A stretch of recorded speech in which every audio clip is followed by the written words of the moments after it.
how can we actually optimize this? When I work with clients, we have to look at what is the best thing for this client. We don't just want to chuck someone down to a TRT clinic and then start managing their testosterone levels with exogenous testosterone, because it's not always needed. Do I think it should be more normalized later on in life? Yes, but it's not always needed.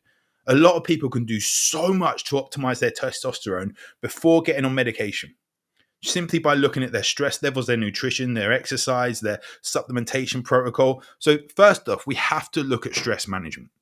I mentioned that when we produce testosterone, your hypothalamus in your brain sends a signal to your pituitary gland to then send a signal to your testes to say, in Leydig cells in your testes, to say, we need testosterone. So start producing it.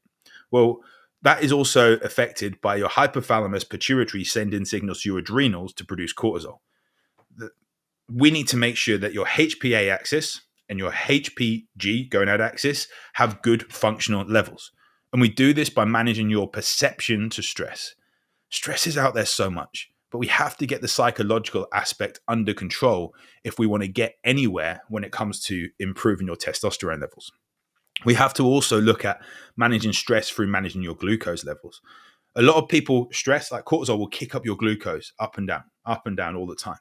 We need to make sure that stress is managed to help that, but also your nutrition is managed. So increasing your protein to help stabilize your glucose levels, but not having loads of processed foods, not having loads of high sugary foods where your glucose gets kicked up, then inadvertently it goes low, and then we're craving more food. So we need to look at managing our nutrition in the easiest way possible. I have some guys that have like 7 or 8 businesses.